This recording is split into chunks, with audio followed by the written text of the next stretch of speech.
नमस्ते भाभी। ओए विक्रम, आज खाने में क्या खास बनाया है? भूख से जान जा रही है, जल्दी से बढ़िया खाना लगा मेरी टेबल पर। बूढ़ा चल भाग यहाँ से, चल उठ, इस शहर की रानी यहाँ बैठेंगी, कहीं और जाकर ठूस ले।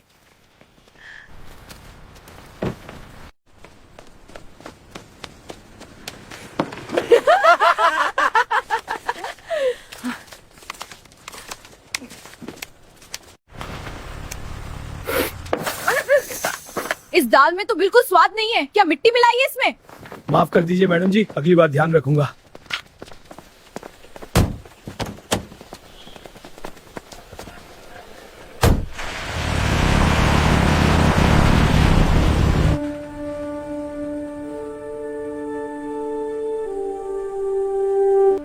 भाई विक्रम, तू इन पुलिस वालों से पैसे क्यों नहीं मांगता? ऐसे तो तेरा सब कुछ बर्बाद हो जाएगा। पैसे कैसे मांगू भाई? वो पुलिस वाले हैं, कानून उनके हाथ में है।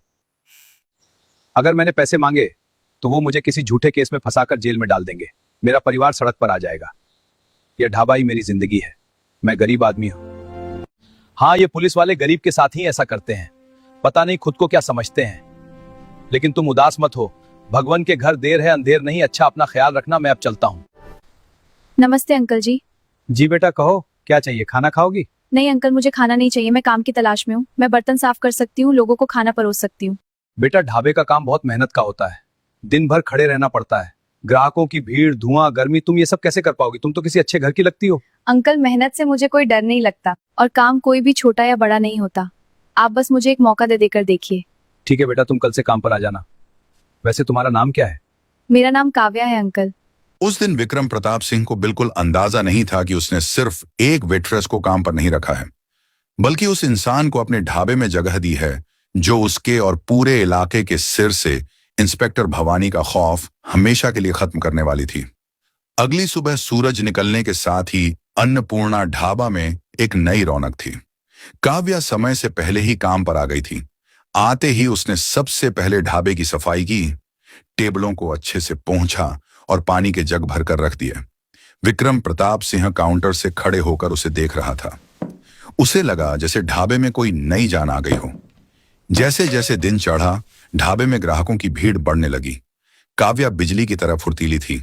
एक हाथ में रोटियों की टोकरी और दूसरे में दाल की कटोरी लिए वह हर टेबल पर पहुंच जाती और बोलती, भाई साहब, और रोटी लाऊं? बाबा जी, आपको पानी चाहिए? उसकी मीठी बोली और मुस्कुराते चेहरे ने कुछ ही घंटों में ढाबे के ग्राहकों का दिल जीत लिया। जो मजदूर दिन भर की थकान के बाद वहां खाना खाने आते थे, उन्हें काव्या के हाथों से खाना खाकर घर जैसा सुकून मिल रहा था। विक्रम प्रताप सिंह की आंखों में काव्या के लिए एक बाप जैसा प्यार झलकने लगा था। उसने मन ही मन सोचा, कितनी भली और संस्कारी बच्ची है, भगवान इसे हमेशा खुश रखे। सब कुछ बहुत अच्छा चल रहा था। लेकिन जैसे ही घड़ी की सुई दोपहर के 1:45, 1:45 पर पहुंची, विक्रम के चेहरे की चमक अचानक गायब हो गई। उसकी मुस्कान की जगह एक गहरे डर ने ले ली। उसने अपने हाथों को आपस में रगड़ना शुरू कर दिया, जो उसकी घबराहट की निशानी थी। काव्या काउंटर के पास से गुजरी तो उसने विक्रम का उतरा हुआ चेहरा देख लिया। वह रुकी और बहुत ही फिक्र के साथ बोली, क्या हुआ अंकल जी?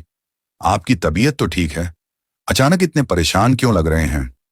विक्रम ने एक गहरी सांस ली और बाहर सड़क की तरफ देखते हुए धीमी आवाज में कहा, बेटी, अब वो समय आ गया है जब इस ढाबे की शांति छिन जाएगी। वो लोग आने वाले हैं। काव्या ने अनजान बनते हुए पूछा, कौन लोग अंकल? इससे पहले कि विक्रम कुछ कह पाता, बाहर सड़क पर ब्रेक लगने की एक तेज और कर्कश आवाज आई। छी! ढाबे में बैठे हर इंसान की नजर बाहर की तरफ घूम गई। सड़क पर धूल उड़ाती हुई पुलिस की वही जीप आकर रुकी थी। ढाबे के अंदर जो हंसी मजाक चल रहा था वह एकदम से बंद हो गया, जैसे किसी ने टीवी का म्यूट बटन दबा दिया हो। खाना खा रहे लोगों के हाथ रुक गए। काव्या ने दरवाजे की तरफ देखा। जीप का दरवाजा खुला और भारी काले जूतों ने जमीन पर कदम रखा। वो इंस्पेक्टर भवानी थी। उसके पीछे उसके तीनों हट्ठा कट्ठा हवलदार थे, जिनकी बेल्ट ढीली थी और चाल में गुंडों जैसी अकड़ थी। भवानी ने अपनी आंखों से काला चश्मा उतारा और अपने डंडे को हाथ पर ठोकते हुए अंदर घुसी। उसकी नजर पूरे ढाबे पर घूमी। एक कोने की टेबल पर 2 कॉलेज के लड़के बैठे खाना खा रहे थे। भवानी के एक हवलदार ने पास जाकर डंडा मेज पर जोर से मारा। ए चल उठ यहां से, दिखाई नहीं देता मैडम, जी आ गई हैं। बेचारे लड़के डर के मारे अपना खाना वहीं छोड़कर भाग खड़े हुए। विक्रम प्रताप सिंह काउंटर से बाहर आ गया और हाथ जोड़कर उनके सामने खड़ा हो गया। नमस्ते मैडम जी, आइए बैठिए।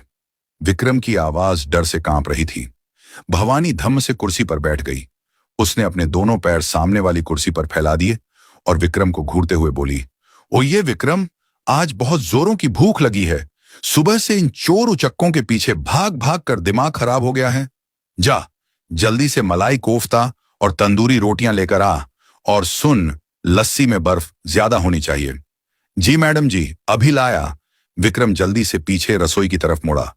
उसने काव्या को देखा और धीरे से कहा, बेटी तुम पीछे ही रहना, मैं खुद उन्हें खाना दे आऊंगा। वो लोग ठीक नहीं है। लेकिन काव्या कहां रुकने वाली थी।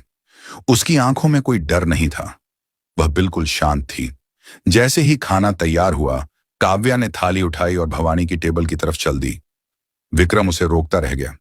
काव्या ने बिना किसी हिचकिचाहट के प्लेटें भवानी और उसके हवलदारों के सामने रख दी। भवानी ने तिरछी नजर से काव्या को देखा। अरे वाह विक्रम, ढाबे पर नई छोकरी रख ली, देखने में तो बड़ी तेज लगती है। भवानी ने एक भद्दी सी हंसी हंसते हुए कहा। उसके हवलदार भी ही करके हंसने लगे। काव्या ने उनकी बातों का कोई जवाब नहीं दिया। उसने बस इतना कहा, मैडम अगर कुछ और चाहिए हो तो बता दीजिएगा। उसकी आवाज में इतनी सख्ती और आत्मविश्वास था कि भवानी की हंसी एक सेकंड के लिए रुक गई। उसे अजीब लगा कि इस मामूली सी वेट्रेस की आवाज में कोई कांपन क्यों नहीं है। भवानी और उसके आदमी जानवरों की तरह खाना खाने लगे। खाते हुए वे जोर जोर से गालियां बक रहे थे और आसपास बैठे ग्राहकों को घूर घूर कर डरा रहे थे। ढाबे का माहौल एकदम घुटन भरा हो गया था। विक्रम बस यही मना रहा था कि ये लोग जल्दी खाएं और यहां से जाएं। आधे घंटे बाद भवानी ने डकार ली। उसने पास रखे जग से पानी पिया और बचा हुआ पानी वहीं फर्श पर फेंक दिया। फिर वह अपनी कुर्सी से उठी। उसके तीनों हवलदार भी उठ खड़े हुए। विक्रम ने राहत की सांस ली कि चलो, आज का दिन भी निकल गया। भवानी बेल्ट ठीक करते हुए दरवाजे की तरफ बढ़ने लगी। हर रोज की तरह पैसे देने का तो कोई सवाल ही नहीं था। वे ढाबे के दरवाजे से बस बाहर निकलने ही वाले थे कि अचानक पीछे से एक बहुत ही साफ और तेज आवाज आई, रुकिए। पूरे ढाबे में सन्नाटा छा गया। जो जहां था वहीं रुक गया। विक्रम प्रताप सिंह का दिल तो जैसे धड़कना ही भूल गया। यह आवाज काव्या की थी। भवानी के कदम दरवाजे पर ही रुक गए। उसने धीरे से पीछे मुड़कर देखा। काव्या एक हाथ में एक छोटा सा कागज बिल लिए ठीक भवानी के सामने खड़ी थी। उसकी आंखों में भवानी की आंखों से सीधा संपर्क था, बिना पलक झपकाए। क्या बोला तूने? भवानी ने अपनी आंखें सिकोड़ते हुए पूछा। काव्या ने वो पर्ची आगे बढ़ाते हुए बहुत ही शांति से कहा, मैडम जी, आपका बिल खाने का कुल 850 रुपये हुआ है। अगर उस वक्त ढाबे में कोई सुई भी गिरती तो उसकी आवाज सुनाई दे जाती। लोग अपनी सांसें रोक कर देख रहे थे कि अब क्या होगा। आज तक पूरे इलाके में किसी की भी इतनी हिम्मत नहीं हुई थी कि वह इंस्पेक्टर भवानी से पैसे मांग सके। भवानी को अपने कानों पर यकीन नहीं हुआ। उसे लगा जैसे किसी ने सरेआम उसके गाल पर तमाचा मार दिया हो। उसका चेहरा गुस्से से तमतमा गया और आंखें लाल हो गईं। बिल? तू मुझसे बिल मांग रही है? भवानी चिल्लाई। उसकी आवाज से ढाबे की दीवारें गूंज उठीं। तेरी इतनी हिम्मत कि तू इंस्पेक्टर भवानी से पैसे मांगेगी? तू जानती नहीं है मैं कौन हूं? काव्या ने बिना अपनी जगह से हिले कहा, आप पुलिस इंस्पेक्टर हैं और इसी वजह से आपको सबसे पहले कानून और नियम मानने चाहिए। आपने यहां खाना खाया है, आप एक ग्राहक हैं और हर ग्राहक को अपना बिल देना पड़ता है। भवानी का एक हवलदार गुस्से से आगे बढ़ा। ए छोकरी, जुबान संभाल के बात कर, अभी डंडे से मार मार कर तेरी सारी हेकड़ी निकाल दूंगा। विक्रम प्रताप सिंह दौड़कर आगे आया और काव्या के सामने हाथ जोड़कर खड़ा हो गया। उसकी आंखों से आंसू बहने लगे थे।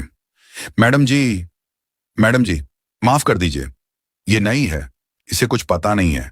मैं इसके पैर पड़ता हूं, इसे छोड़ दीजिए, मुझे कोई पैसे नहीं चाहिए, आप लोग जाइए। विक्रम रोते हुए गिड़गिड़ाने लगा। भवानी ने विक्रम को जोर से धक्का दिया, जिससे वह पीछे जा गिरा। फिर वह काव्या के बिल्कुल करीब आ गई। दोनों के बीच बस कुछ ही इंच का फासला था।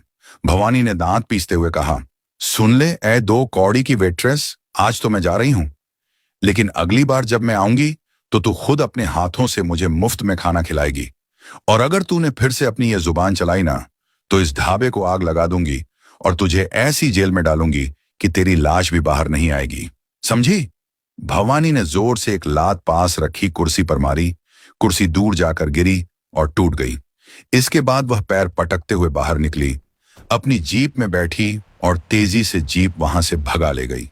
ढाबे के अंदर अभी भी खौफ का सन्नाटा था। कोई कुछ नहीं बोल रहा था। विक्रम प्रताप सिंह जमीन पर बैठा फूट फूट कर रो रहा था। ये तुमने क्या कर दिया बेटी, ये तुमने क्या कर दिया? विक्रम रोते हुए बोला। अब वो चुड़ैल मेरा ढाबा बंद करवा देगी। वो हमें नहीं छोड़ेगी। हम गरीब लोग हैं बेटी, हम पुलिस वालों से नहीं लड़ सकते। काव्या धीरे से विक्रम के पास गई। उसने विक्रम का हाथ पकड़कर उसे उठाया और कुर्सी पर बिठाया। फिर उसने पानी का एक गिलास उसे दिया। काव्या की आंखों में विक्रम के लिए बहुत दर्द था, लेकिन उसकी आवाज में एक अजीब सी ताकत थी। उसने विक्रम के कंधे पर हाथ रखा और बहुत ही प्यार और मजबूती से कहा, अंकल जी, रोना बंद कीजिए। गलत सहना भी गलत करने के बराबर होता है। अगर हम डरते रहेंगे तो ये लोग हमें डराते रहेंगे। आप घबराइए मत, मैंने कोई गलती नहीं की है और मैं आपको विश्वास दिलाती हूं, आपका ये ढाबा कोई बंद नहीं कर सकता। जो सही है उसकी हमेशा जीत होती है। विक्रम ने आंसू भरी आंखों से काव्या को देखा। उसे समझ नहीं आ रहा था कि इस मामूली सी लड़की में इतनी हिम्मत कहां से आ रही है, लेकिन काव्या की बातों ने विक्रम के डरे हुए दिल में एक छोटी सी उम्मीद की किरण जरूर जगा दी थी। उधर जीप में बैठी भवानी गुस्से से पागल हो रही थी। उसे लग रहा था जैसे एक चींटी ने शेरनी को चुनौती दे दी हो। उसने तय कर लिया था कि अब वह उस वेट्रेस और उस ढाबे का नामो निशान मिटा देगी। उसे नहीं पता था कि जिस चींटी को वह कुचलना चाहती है वह असल में एक ऐसी आग थी जो बहुत जल्द उसके पूरे घमंड और भ्रष्ट करियर को जलाकर खाक करने वाली थी। उस घटना के बाद अन्नपूर्णा ढाबा में एक अजीब सा डर भरा सन्नाटा पसर गया था। जो ग्राहक रोज वहां मजे से खाना खाने आते थे वो अब जल्दी जल्दी अपना खाना खत्म करके निकल जाते। सबको लग रहा था कि इंस्पेक्टर भवानी वापस जरूर आएगी और इस बार वो कुछ बहुत बुरा करेगी। विक्रम प्रताप सिंह की तो रातों की नींद ही उड़ गई थी। उसे हर वक्त सड़क से गुजरने वाली हर जीप की आवाज भवानी की ही लगती थी, लेकिन इन सब के बीच सिर्फ एक ही इंसान था जो बिल्कुल बेफिक्र और शांत था, काव्या। वह पहले की तरह ही मुस्कुराते हुए ग्राहकों को खाना परोसती, टेबल साफ करती और विक्रम को दिलासा देती। 3 दिन बीत गए। विक्रम को लगा शायद भवानी मामले को भूल गई है, लेकिन भ्रष्ट और घमंडी लोग इतनी जल्दी अपनी बेइज्जती कहां भूलते हैं। चौथे दिन दोपहर के करीब 2 बज रहे थे। ढाबे में अच्छी खासी भीड़ थी। विक्रम काउंटर पर बैठा हिसाब मिला रहा था। काव्या ग्राहकों को खाना दे रही थी। तभी अचानक बाहर सड़क पर 2-3 गाड़ियों के एक साथ रुकने की तेज आवाज आई। ढाबे में बैठे लोगों की नजरें खिड़कियों की तरफ घूम गईं। विक्रम का दिल धक से रह गया। सामने सिर्फ एक जीप नहीं थी, बल्कि पुलिस की 2 गाड़ियां खड़ी थीं और उनसे उतरी इंस्पेक्टर भवानी। लेकिन आज वह अकेली नहीं थी। उसके साथ उसके 3 हवलदारों के अलावा थाने के कुछ और पुलिस वाले भी थे। भवानी के हाथ में इस बार डंडा नहीं बल्कि एक हंटर था। भवानी ने ढाबे के बाहर लटके हुए अन्नपूर्णा ढाबा के बोर्ड को देखा और एक गंदी सी मुस्कान के साथ अंदर कदम रखा। ढाबे के अंदर का माहौल एकदम से जम गया। लोग डर के मारे अपनी कुर्सियों से थोड़ा पीछे खिसक गए। भवानी की आवाज बिजली की तरह कड़की, विक्रम! विक्रम कांपते पैरों से आगे आया। उसके हाथ अपने आप जुड़ गए। जी मैडम जी, भवानी ने घूरते हुए कहा। बहुत चल रहा है तेरा ये ढाबा, है ना? आज देखते हैं ये कैसे चलता है। फिर उसने जोर से चिल्लाकर कहा, ए लड़की, कहां मर गई वो वेट्रेस? काव्या रसोई से बाहर आई। उसने अपने हाथ तौलिए से पोंछे और बिल्कुल सीधे खड़ी हो गई। उसकी आंखों में न तो कोई घबराहट थी और न ही भवानी का कोई खौफ। काव्या ने शांत आवाज में कहा, मैं यही हूं मैडम। भवानी काव्या के पास गई और उसे सिर से पैर तक देखा। बड़ी हेकड़ी थी ना तेरे अंदर उस दिन, आज तेरी वो हेकड़ी निकालने ही आई हूं मैं। चल खाना लगा। आज मैं और मेरे सारे स्टाफ का खाना फ्री में होगा और अगर खाने में एक भी कमी निकली तो आज मैं इस ढाबे को सील कर दूंगी। विक्रम के पैरों तले जमीन खिसक गई।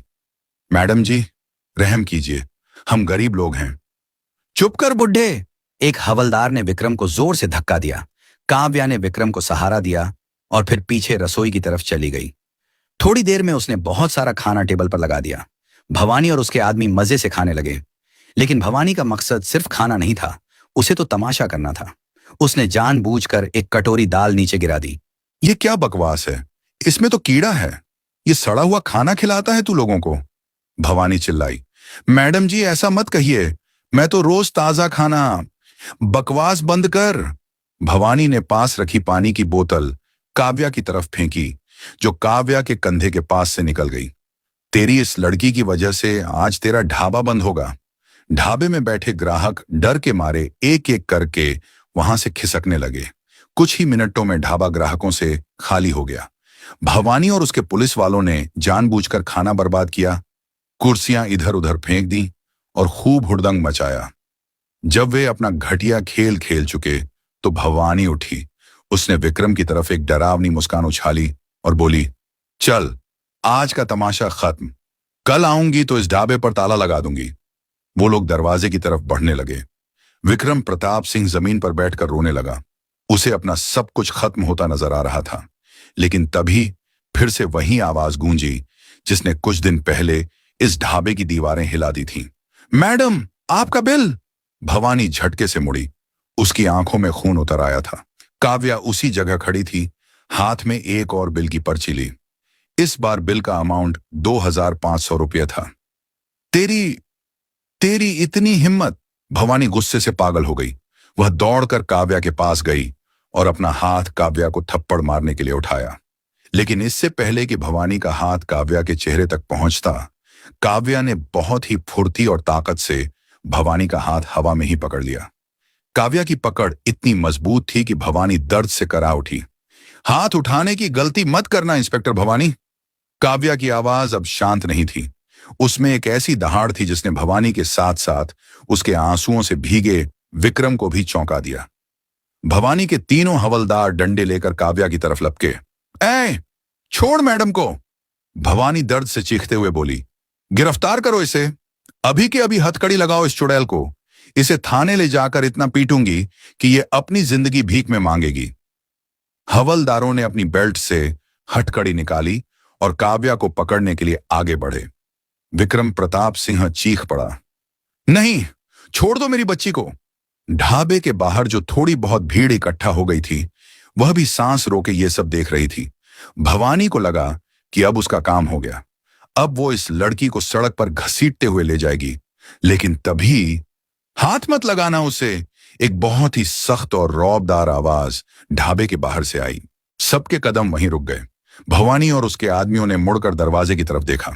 ढाबे के बाहर एक सफेद रंग की सरकारी बोलेरो आकर रुकी थी, जिस पर नीली बत्ती लगी थी। उस गाड़ी से सादे कपड़ों में दो आदमी उतरे। वे देखने में बहुत ही साधारण लग रहे थे, लेकिन उनकी चाल ढाल से साफ पता चल रहा था कि वो कोई आम इंसान नहीं है। वे दोनों आदमी तेजी से ढाबे के अंदर आए और सीधे भवानी और उसके हवलदारों के सामने आकर खड़े हो गए। भवानी ने गुस्से में उन दोनों पर चिल्लाया, तुम लोग कौन हो बे? बीच में पड़ने की जरूरत नहीं है, ये पुलिस का मामला है, निकलो यहां से। उन दोनों में से एक आदमी ने अपनी जेब में हाथ डाला और एक छोटा सा लेदर का कार्ड होल्डर निकाला। उसने उसे खोलकर भवानी के चेहरे के ठीक सामने कर दिया। हम स्पेशल विजिलेंस सेल से हैं और तुम जो अभी करने जा रही हो वो तुम्हारी जिंदगी की सबसे बड़ी और आखिरी गलती है, इंस्पेक्टर भवानी। भवानी का चेहरा कार्ड देखकर पीला पड़ गया। विजिलेंस? लेकिन आप लोग यहां क्या कर रहे हैं? उस आदमी ने काव्या की तरफ इशारा किया और बहुत ही सम्मान के साथ कहा, हम यहां इनके आदेश पर आए हैं। भवानी ने मुड़कर काव्या को देखा। उसकी आंखों में अब घबराहट साफ झलक रही थी। इनके आदेश पर? यह तो एक मामूली वेट्रेस है, काव्या ने कहा। यही तो तुम्हारी सबसे बड़ी भूल है। भवानी, उसकी आवाज पूरे ढाबे में गूंज रही थी। काव्या ने अपनी सलवार कमीज की जेब में हाथ डाला। ढाबे में एकदम सन्नाटा था। विक्रम प्रताप सिंह, जो अब तक रो रहा था, वह भी हैरान होकर काव्या को देख रहा था। काव्या ने अपनी जेब से अपना आईडी कार्ड निकाला। उसने बहुत ही आराम से वो कार्ड भवानी की आंखों के सामने कर दिया।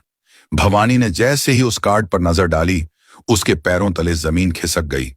उसके हाथ से हंटर छूटकर जमीन पर गिर पड़ा। उसके माथे पर पसीने की मोटी मोटी बूंदें उभर आईं। उसके पीछे खड़े हवलदारों की हालत तो और भी खराब थी। वे पीछे की तरफ खिसकने लगे। विक्रम प्रताप सिंह भी अपनी जगह से उठा और उस कार्ड को देखने की कोशिश करने लगा।